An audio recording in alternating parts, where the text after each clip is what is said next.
이건 어떻게 보십니까? 오늘 아침 추경호 원내대표가 국민의힘 최고위원회의에서 민생법안 처리하자. 자꾸 특검 그다음에 탄핵 이런 거 하지 말고 민생법안 추진하자라고 이제 주장을 하면서 그 간호법, 인구전략기획부 신설법 뭐 이런 등등에 대해서 전세사기 피해지원특별법 뭐 이런 등등에 대해서 처리하자고 주장을 했습니다. 그러니까 민주당이 얘기하는 것은 다 건건이 지금 거부권을 행사하겠다는 게 거부권을 또 요구하겠다는 게 여당의 입장인 건데 이제 본인들이 제기하는 이 법안에 대해서는 협력해서 통과시키자 이런 주장을 하고 있어요. 어떻게 보십니까?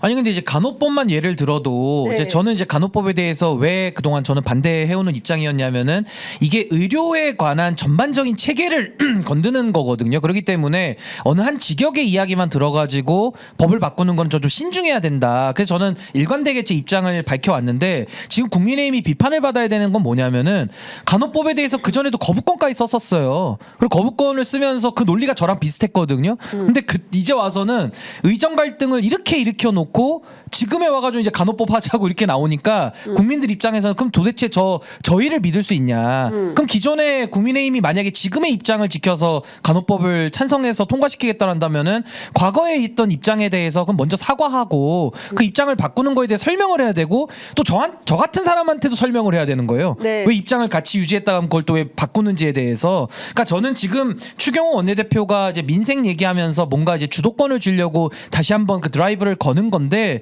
저는 좀 국민들이 보시기에 네. 국민의힘의 민생 외치는 거에 대해서 진정성을 느낄 수 있겠는가. 그러니까 결국에는 민생도 중요하지만은 대한민국의 국기를 지키는 게 더 중요하잖아요. 근데 지금 윤석열 대통령이 국기문란 범죄가 수두룩 빽빽하게 지금 나오고 있고 장관 인선하는 거는 형편없는 인사를 하고 있는데 원내대표는 옆에서 말로는 민생 얘기하면서 과거에 주장했던 것과 완전히 배치되는 법안들 또 밀어넣고 있거든요. 그러면 솔직하게 얘기하면 국민의힘은 영혼이 없는 정당이에요.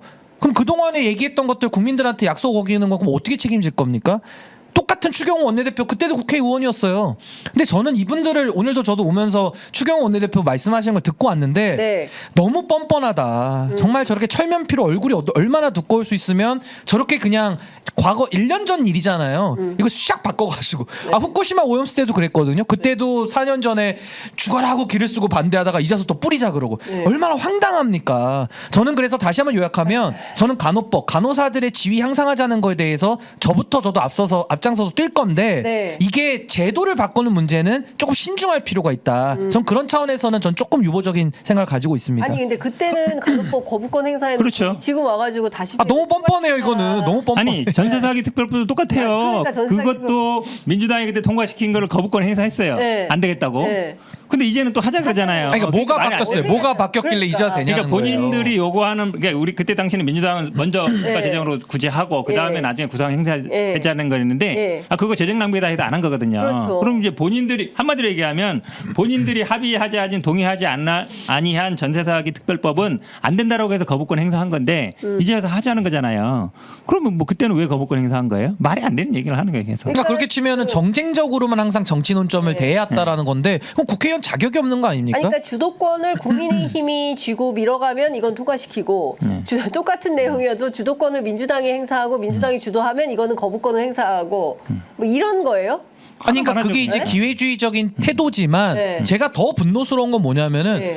그동안에 일관되게 논리로 설명했던 것들 있잖아요. 어떻게 여기에 대해서 하나 이런 방구 설명도 없이 그냥 얼굴색 하나도 안 바뀌고 태도를 180도를 바꾸느냐. 이러니까 정치가 신뢰를 잃는 겁니다. 네. 정말 얼굴색 하나 안 바뀌면서 이렇게 딴소리를 하는데 전 아까 국민의힘 보면서 야 어떻게 1년 만에 저렇게 태도가 또 샥 바뀌냐. 설명할 수가 있냐. 그러니까 너무 이거는 정말 신뢰를 저해하는 아주 해로운 정치입니다. 지금. 기본적으로 정치라는 건 대화와 타협이에요. 네. 만약에 이런 거 제안을 해서 뭐 기후위기 인구 문제 중요하죠. 그걸 만들려면 그럼 야당이 요구하는 예를 들어서 최상백 특검을 받든지 뭔가 이런 게 있어야 주고받는 게 되잖아요. 그럼 전혀 뭐 야당이 요구하는 거는 이런 방법 들을 생각도 없으면서 본인들이 하고 싶은 것만 얘기한다. 그러면 당연히 야당에서 받겠어요. 근데- 기본적으로 기브앤테이크가 돼야 되는 거예요. 네. 아니 이러면서 국민의힘은 또 민주당 공격할 논리를 제가 하나 더 예상해서 말씀드려보자면은 또 이제 민주당이 발목 잡는다고 할 거예요. 그러니까 민주당 때문에 통과 못한다. 그러니까 이게요 논리적으로 있었던 일들을 우리가 시간 순서대로 따져봐. 물어봐야 되잖아요. 근데 그런 거 싹 없이 그냥 단절시켜 놓고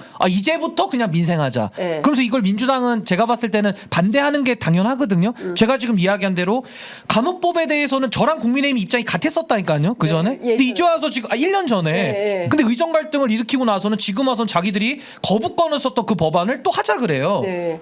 그러면 이 저희를 어떻게 해석해야 되냐는 거예요. 너무나도 기회주의적이고 너무나도 이거는 좀 정쟁적이다. 그러니까요. 아니 민주당 입장에서는 예전에 냈던 간호법이나 전세사기 특별법 그대로 발의해서 네, 그대로 통과시키면 똑같이. 돼요. 네.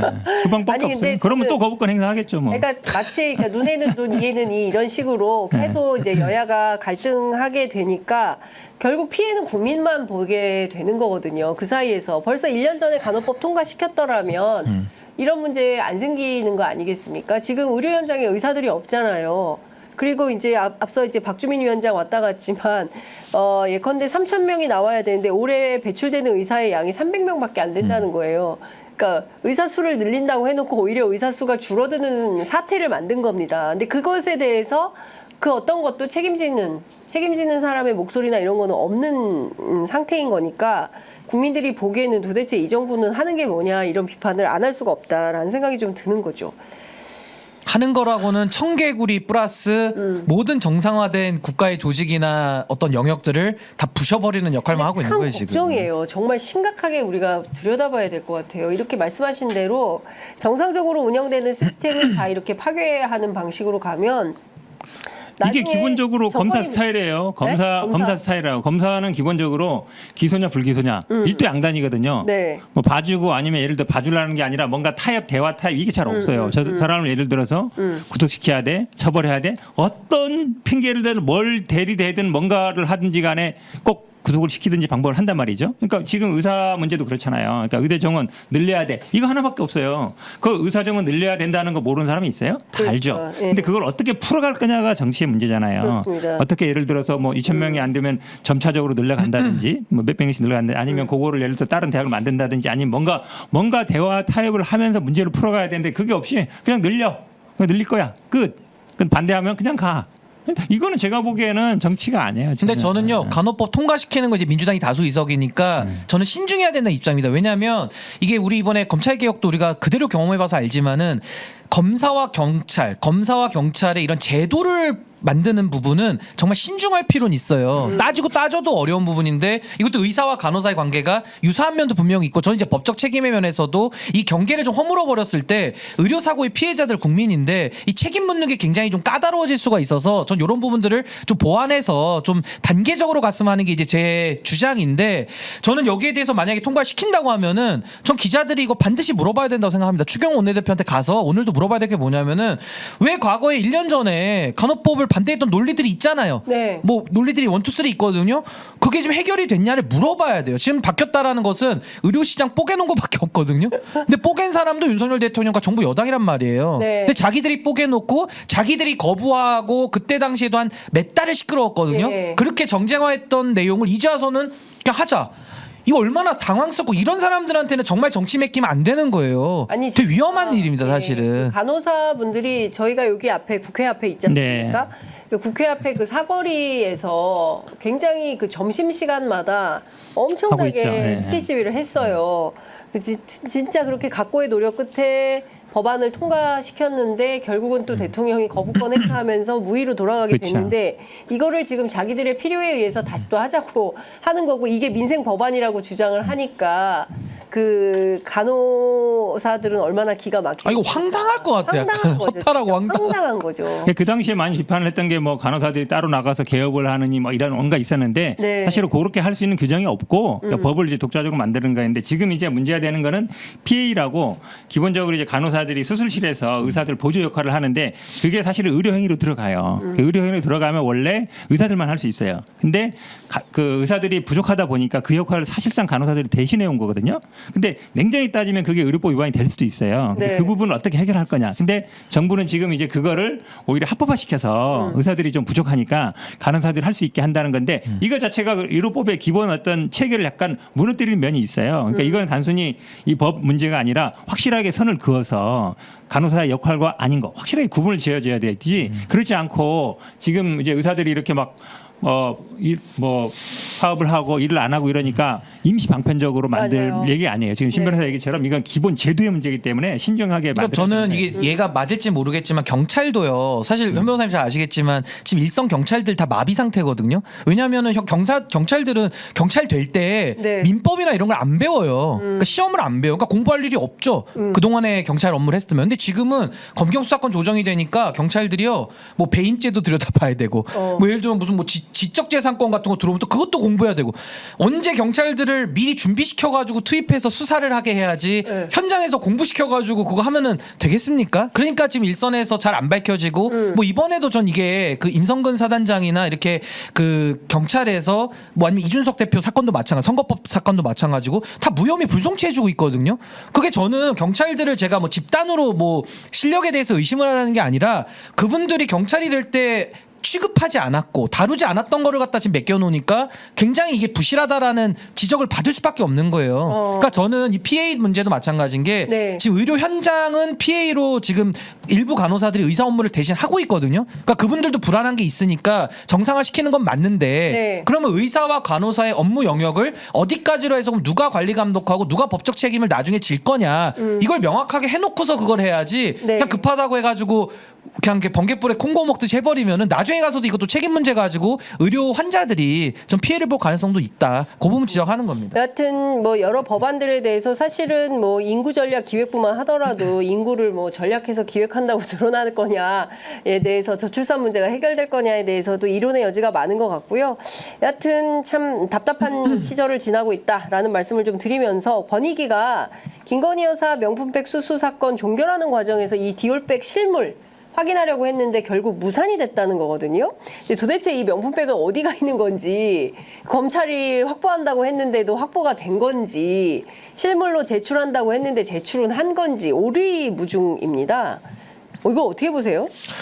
우선은 권익위원회가 현장 조사도 한 번도 없이 네. 그냥 결론을 내렸다라는 게 전 절차적 문제가 있다라고 보는 거고 뭘 조사한 건지 모르겠어요. 조사한 게 없어요. 근데 결론을 냈단 말이에요. 그게 문제고 그 결론도 웃긴 게 네. 아니 권익위원회가 부패 방지 업무를 전담하는 곳이고 직무 관련성 여부는 판단을 해줘야 되는 거예요. 근데 권익위가 뭐라 그랬습니까? 그 정승윤 부위원장은 검찰 출신 윤석열 대통령 후배인데 네. 이분이 얘기한 게 직무 관련성이 있을 수도 있고 없을 수도 있다는 식으로 이야기를 하면서 마치 경우의 수로 유권 해석을 했단 말이에요. 이런 국가기관이 어디 있습니까 세상에. 그럼 검사가 판단하는데 죄가 될 수도 있고 안 될 수도 있습니다. 이런 처분을 어떻게 하냐고요. 되면 되고 X면 X지. 그래서 저는 이건 참 문제가 있고 네. 또 하나는 권익위법에 부패 방지 권익위법에 보면 59조 6항에 범죄 혐의를 발견하면 위원회가 수사기관에 고발하도록 돼 있어요. 그건 의무 조항입니다. 네. 근데 여기에 대해서도 범죄 혐의를 국민들이 다 같이 봤는데 권익위만 못 봅니까? 그러니까. 영상을 똑같이 봤잖아요. 그럼 여기에 대해서는 본인들이 판단을 내리고 추가적으로 수사가 필요하면 검찰이나 경찰에다가 수사 의뢰를 해야 되는 거예요. 네. 거기까지가 권익위의 역할입니다. 근데 이걸 다 안 했거든요. 그러니까 이런 권익위를 우리가 월급 주면서 운영해야 될 필요가 있습니까? 이제 국민들은 권익위 해체론이 나올 거예요. 제가 볼 때는. 근데 진짜 나는 그 권익위원장님이 나와서 위원장이야 부위원장이 나와서 부위원장이 나와서 네. 정의의 여신 얘기하는 거 보고 정말 깜짝 놀라서 아니 우리 정의의 여신이 저울을 달고 있고 칼을 들고 있는데 네. 칼은 엄하게 법을 처벌하라는 얘기고 그렇죠. 집행하라는 얘기고 저울이라는 거는 공평 무사하게 하라는 얘기거든요. 네. 근데 그걸 마치 네. 아니 여기에 왜 사람에 따라 다르게 처벌하냐 이 얘기를 하더라고요. 네. 그러면 당장 결론이 그거잖아요. 공직자 부인은 받아도 된다. 네. 그 얘기잖아요. 한마디로 그러니까요. 얘기하면 예. 대통령 부인은 상관없어. 그러니까 하물며 뭐 군수 부인도 문제가 될 판인데 남의 대통령은 군수가 엄청 억울하다는 거 그러니까 아닙니까? 근데 지금 대통령 부인을 처벌하는 게 오히려 이 형평이 안 맞다는 얘기잖아요. 이걸 예. 한다는 게 말이 돼요. 그리고 현장 조사 가서 뭐 했다는데 그러면 뭐 신고서를 보든지 아니면 그 이제 관리대장을 뭐 보든지 해야 될 거 아니에요. 그다음에 그 최 목사가 한 얘기도 이거잖아요. 그거 한번 시리얼 넘버 한번 보자. 지금 그대로 안 썼다니까. 그렇죠. 시리얼 명품에다 시리얼 넘버가 그리고 있거든요. 최재형 목사가 그 시리얼 넘버뿐만 아니라 본인만 알 수 있게 예. 확인을 해놨대요. 그 얘기를 하니까 공개를 못 하는구나. 그래서 제가 그런 보기에는 것 같아요. 공개를 최재형 목사가 딱 이제 저희 뭐 프로그램 출연하셔가지고 저만 확인할 수 있는 이게 그 가방이 맞는지 저만 확인할 수 있는 체크를 그래서 해놨습니다. 공개 안 하나 보다. 왜냐면 시리얼 넘버는 네.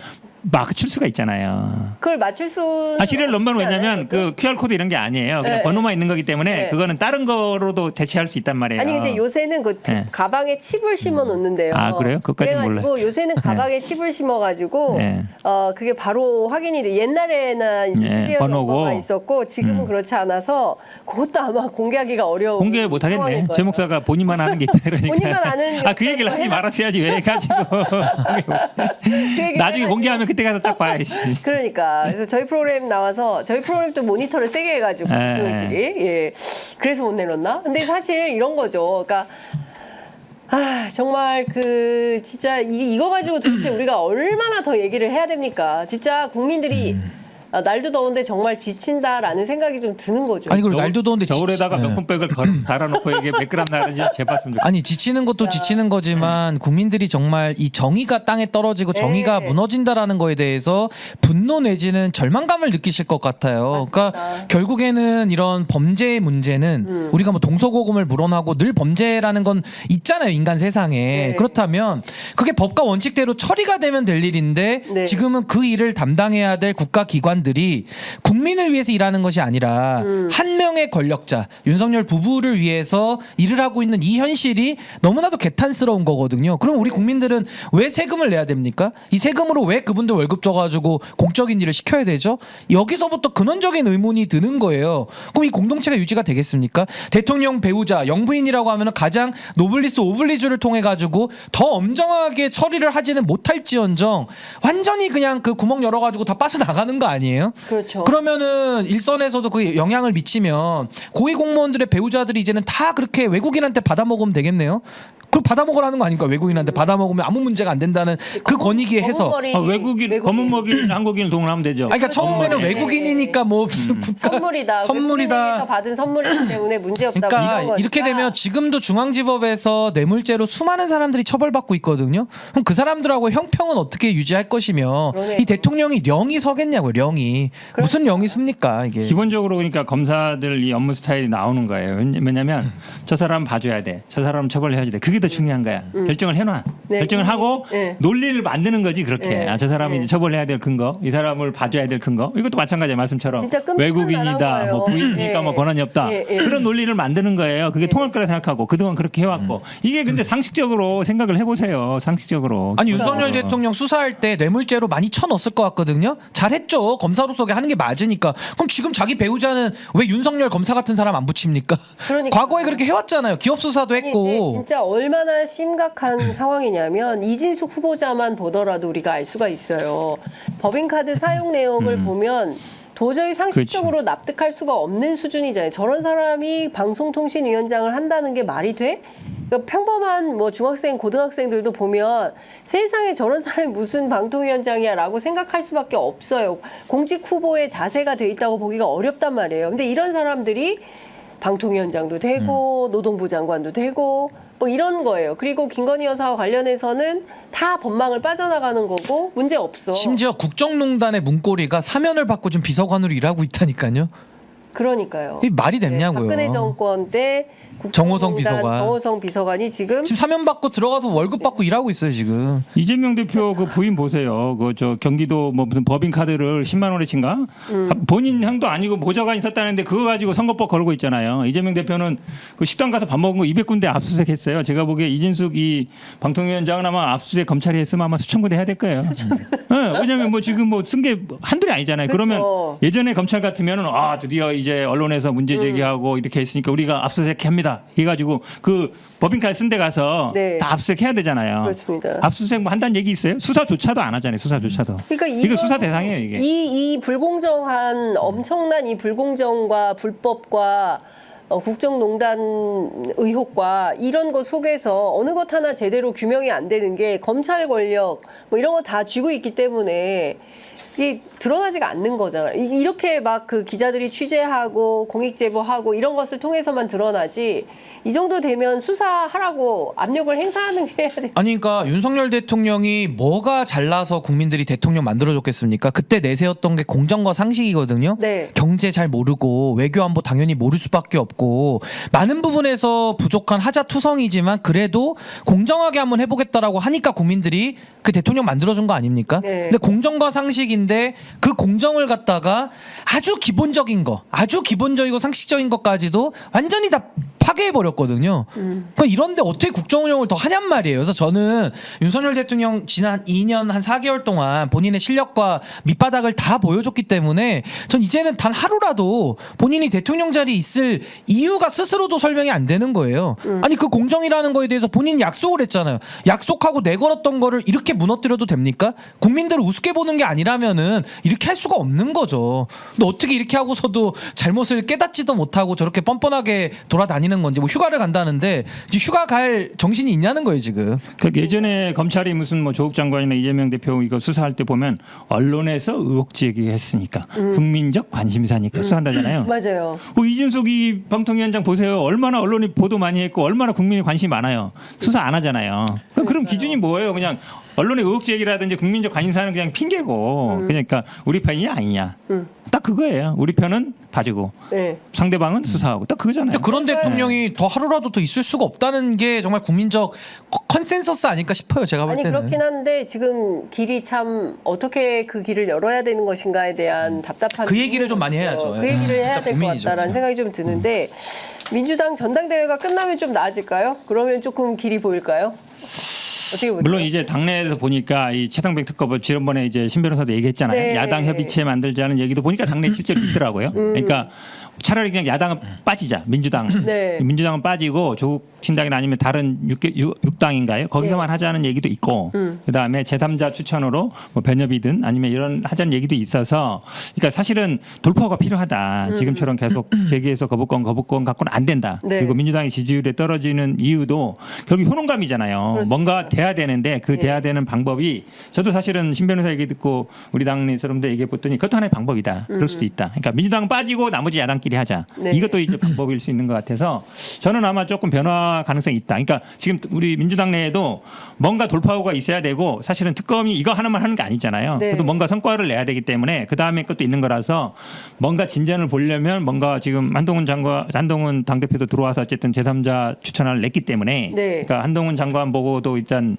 내라고 요구하고 민주당도 내면서 타협점을 찾아가려는 움직임이 당내에는 있는 것 같습니다. 네. 네. 그러면 그 새로운 법안에서 그 타협책이 좀 담기는 건가요? 지금 어쨌든 최혜병 특검법을 새로 담아야 되는 거잖아요. 또 그렇죠. 새로운 안을 네. 만들어야 되는데 그러면 누굽니까? 한동훈 대표가 주장한 제3자 특검법으로 가는 건가요? 그러니까 제3자의 지금 이제 한동훈은 대법원 등이라 그랬잖아요. 그리고 네. 기본적으로 대법원은 안 돼요. 대법원장은 네. 아니 재판하는 사람이 수사 추천까지는 안 되잖아요. 성공한 예도 없지만 네. 기본적으로 사법 시스템에 안 맞고 그러면 아마 이제 변협 추천안이 우리 21대도 그렇게 갔기 때문에 그 안하고 지금 신 변호사 지난번에 얘기했던 그러니까 뭐 야당 전부가 참여하든 네, 아니면 네. 민주당을 빠진 상태에서 야당만이 하든 추천이었죠. 야당 뭐 그런- 협의체를 만들죠. 그렇죠. 협의체를 네, 만드는 아니든 여러 가지 방법이 논의될 수 있을 것 같아요.